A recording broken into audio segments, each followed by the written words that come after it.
So hey guys, welcome back to another video. Today we're going to be doing my very first drive in the 2023 Hyundai Ioniq 5. This is obviously Hyundai's all-electric vehicle that has gotten Motor Trend's Car of the Year for 2023. So I am very excited to take this for a drive today. So as far as my past EV driving experience goes, well, I will say I have done a little bit of driving in the past. If you follow me here on the channel, then you know I've done a 2022 Chevy Bolt EUV Super Cruise video. I did drive that for a brief moment, but otherwise, as far as my EV driving experience goes, it's very limited. So I am very excited to try this out today. It is immediately taken off. You can just hear like little noise. You hear a little bit of the electric whine from the motors. But yeah, that's about it. So definitely a totally different driving experience. Do a little bit of an acceleration here onto this roadway.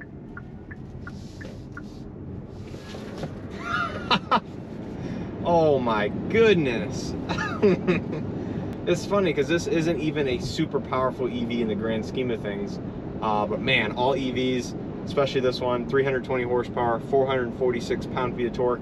So setting off just a little bit about this particular vehicle that we're in. This is a 2023 Hyundai Ioniq 5 SEL, which sits in the middle of the trim lineup as far as the Ioniqs go. It starts out with the SE, moves up to the SEL, and then the Limited. Now in terms of pricing on the lineup, it did get a slight price increase anywhere between $1,200 to $1,500 for the 2023 model year. So that is relatively modest, but then again, this vehicle no longer qualifies for the federal tax rebate, which is one of the reasons why sales might start to slow on this particular vehicle.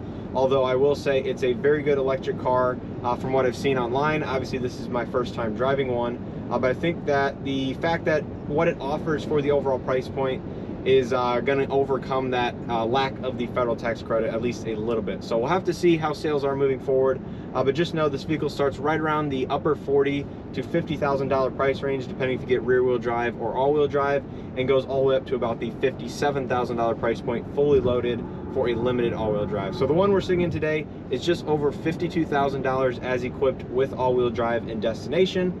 And this is one of the best values in the Ioniq 5 lineup, in my opinion, in terms of the overall features that it offers and the price points it sits at. So my first impressions moving here at about 55 miles an hour is that it is extremely quiet on the inside.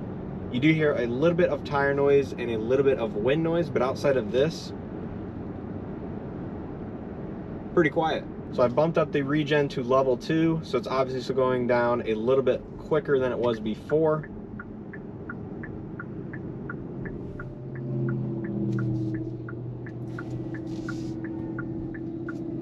That is a neat sensation that you really only have to use the brakes very lightly. And then of course, if you bump it up to level 3 regen or one pedal driving, you'll even use the brakes less than that. So it is a unique experience to kind of get used to. But yeah, just driving it here kind of in normal driving scenarios, it's very easy to drive, plenty of torque. Again, that's a common attribute of electric vehicles in general, is the amount of torque, especially at lower to mid speeds. And given this one is all-wheel drive, it has an additional motor in the front for even more power over that of just the rear-wheel drive Ioniq 5. Now, as far as ride quality goes, I will say it is about what I expected. It's not overly soft, I wouldn't say. It's not overly firm by far. It's very comfortable.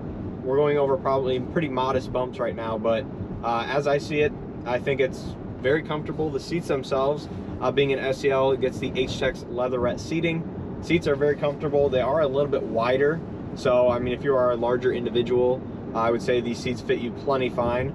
The backs are very comfortable. There's no issues there. This does have power lumbar adjustment, so you have two-way adjustment there. No problems with the seat comfort. I think overall it is very comfortable, to be expected, and something of this nature. And I would say the overall vehicle, upon first impressions, drives a little bit smaller than the actual dimensions suggest. This is a pretty hefty vehicle, so I haven't taken any really major corners, off-ramps, on-ramps on interstates yet. We will test out here in a minute, but as I would see it, it drives fairly light, but then again, the center of gravity is lower in the vehicle, so it should feel a little bit more nimble than the weight number suggests. I think this vehicle weighs right around 4,600 pounds with all-wheel drive, and of course the larger battery pack that comes with the all-wheel drive. But as I see it right now, I think it drives really nice.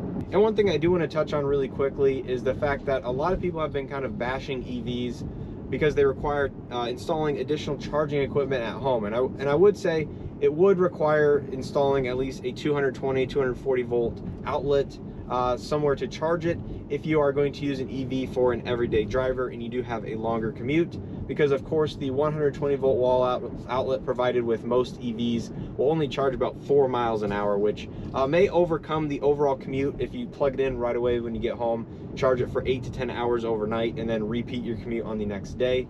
But overall, I would say most people would want to install a 220, 240 volt charging station, which would be more than enough to cover your daily commute in most cases, and shouldn't be a problem. You should never run into an issue, need to DC fast charge in public if you have charging at home. Now, when it comes to the cost of these charging stations, they will range anywhere between, I would say, $400 to all the way up to about, maybe $800 on the top end of things for a 220, 240 level 2 charging system. Obviously, we'll need to charge the outlet and or get it professionally installed. And this is the price that will vary greatly between, I guess, homes, whether you have an attached garage, a detached garage, or just how complicated it is to get the wiring and outlet installed in your garage. So this is going to vary probably anywhere between $500 if you have like the fuse panel already built into your garage, or if the fuse panel is in the basement and you have an attached garage, this could be somewhere about between like $1,000 to $1,500 depending on the run of cable and all the necessary labor to get that cable into your garage. Now, if you have a detached garage, this is going to be even more complex unless you have dedicated power running to the garage itself, with an ample amount of room in the fuse box in your garage to add, a 40, 50, 60 amp breaker for the 220 volt outlet. So yeah, this is kind of just going to vary widely, but anywhere between, I would say, about $500 all the way up to maybe over $2,000 to get 220, 240 volt installed in your garage, again, depending on your situation. And to kind of wrap up that cost and everything, when you think about the amount of charging or the cost to charge at home, most people around here are paying, I would say, between 13 to 15 cents a kilowatt hour. This is a 77.4 kilowatt hour battery pack. So when you kind of do the math, it comes to, between $5 to $10 to $15 to charge, depending on, the state of charge of the battery, your rate, of course, and stuff like that. But overall, this should be very cheap to charge at home. Now, obviously, it depends on how quick you recoup your costs by how much you charge, how much you drive, all that kind of stuff. But you will recoup the costs over time. So that is a nice benefit. And there are also tax incentives, I think both state as well as federal level incentives to install charging equipment in your home. So when you bring that into account, it will definitely decrease the cost to install the charging equipment in your garage or in your home and make it a little bit more affordable overall. As you guys probably know, if you follow the EV news, the Ioniq 5, the EV6, and a bunch of other EVs are no longer qualifying for the federal incentive that they revised a couple months ago. Obviously, this car is not built in the United States, so that is one reason why it doesn't qualify for the rest of the 2022 calendar year. But I would say it's not looking promising based on the recent legislation and everything like that as to if the Ioniq 5 would ever qualify here in the next year or two, given it's not, again, produced in the United States, or North America rather. So that is one of the reasons why I think the Ioniq 5 sales might start to slow a little bit over time. But I think the price point is still very competitive in this vehicle. Here we are taking some turns on the on-ramp here. Oh, it's pretty nimble for its weight, I gotta admit. There is plenty of power, all the way up to 70 already. So yeah, this is, oh man, no problems with the power on this particular vehicle. But going back to the discussion about the tax incentives, it's not necessarily looking that promising as to whether or not the Ioniq 5 will qualify over the next year or two. So I would not bank on the Ioniq 5 or any of the other, I guess, Korean EVs and some of the other overseas models that aren't built in North America to qualify anytime soon. Now, there are state incentives, like here in the state of Illinois, for example. There is a $4,000 credit for a new or used EV that has never qualified for the same state incentive before. There are some rules and stipulations, like you have to keep the EV for 12 months, and it can't be registered to a business or LLC or anything like that. But that incentive, actually, I just looked up the other day, is over 50% used so far. Now, that has only had one period of months, I think it was a 3 or 4 month window, to where the incentive was actually open to submit. Now, here we are on the interstate. I'm doing 70 miles an hour. I have highway driving assist enabled, and it is matched to the navigation speed, so this will adjust the speed automatically to whatever the navigation system says it is. Now, obviously on this road it is 70 miles an hour right now. I would say the highway driving assist is hunting a little bit. I'm actually a little bit surprised about that. It's keeping me centered in the lane pretty well, but it is hunting just a little bit more than I would like.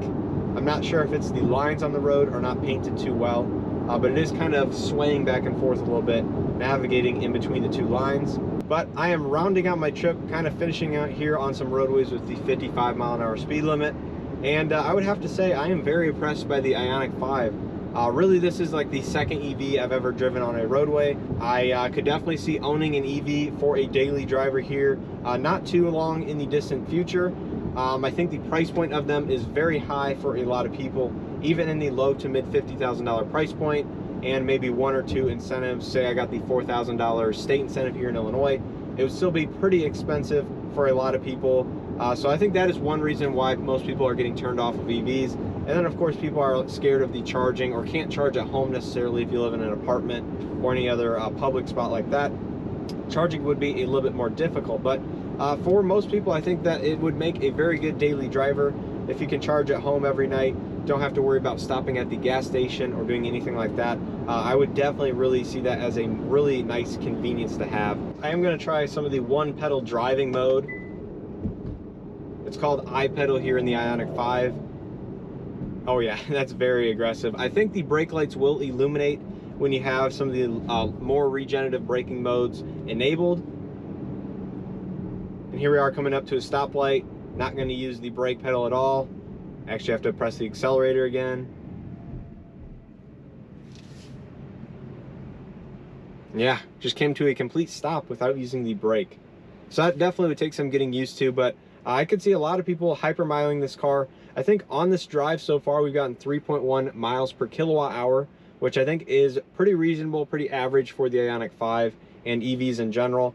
So yeah, that seems like pretty good efficiency. I think we've used about 5% of the battery. But as far as my thoughts on the Ioniq 5, I would say that this is a great EV to get into for the very first time. As far as the overall size goes, it's nice and large here on the inside.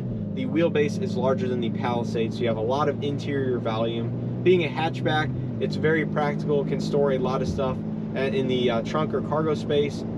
The all-wheel drive one should do very well in the winter time. And I guess speaking of the all-wheel drive, one of the major changes for 2023 is they added the battery preconditioning system for charging stations, as long as you have a destination set on the navigation system, to all Ioniq 5s. So they now all have the battery preconditioning system as standard.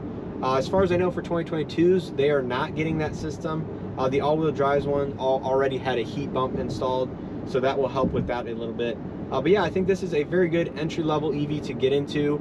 Now, I do kind of want to do an acceleration test. This vehicle should do 0 to 60 in under 5 seconds, given that it does have all-wheel drive, of course, with the dual motor setup, everything like that. So we're going to go ahead and do that here in a second, see how it accelerates, and we're just going to floor it. Oh.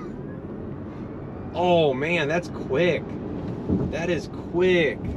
That's genuinely quick. Oh, that's actually a little bit more quick than I was expecting. Like, I get EVs are quick and all, but wow, that was actually, I'm genuinely impressed.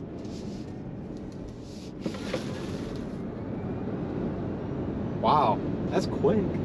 Would I buy an Ioniq 5?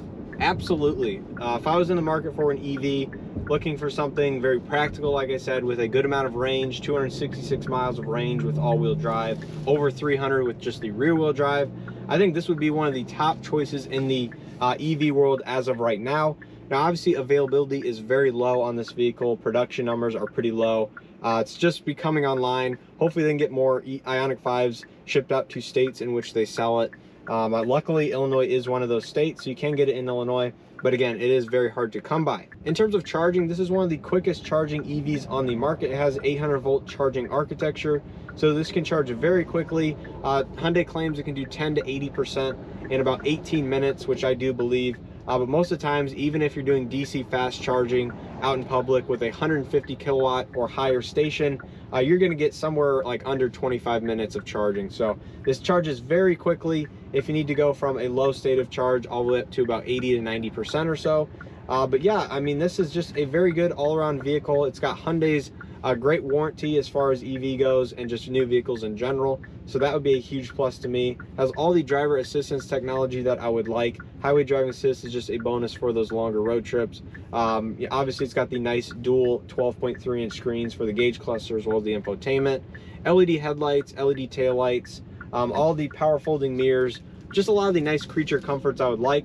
Now, whether or not I would spend the extra $5,500 on the limited trim would be another question, but I would definitely at least get the SEL trim as far as the Ioniq 5 goes.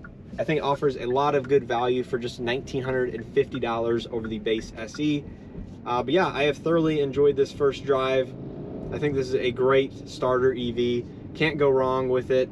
I think it is deserving of the Motor Trend EV or Vehicle of the Year. I forget what they gave it exactly, but yeah, I've been very impressed with this first drive. So hopefully you guys enjoyed this driving video. I had a blast taking this out for a spin for the very first time.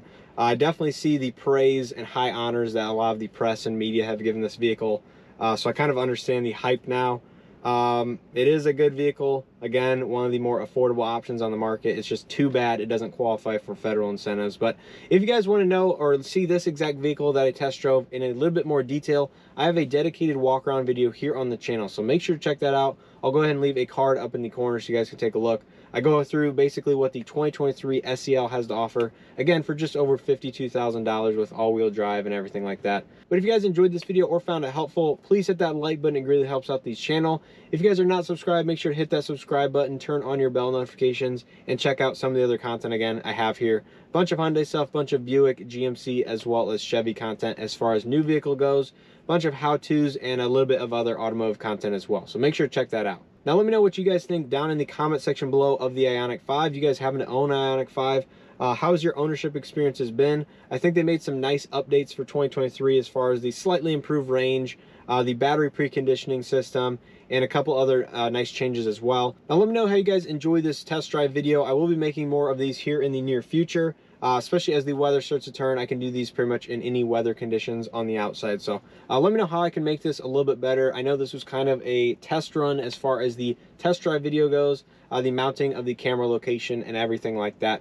But hopefully I can improve these. Let me know if you guys have any suggestions down in the comments as to what you'd like to see on these particular test drive videos. Once again, hope you guys enjoy this quick test drive video. And as always, hope to see you guys in the next one.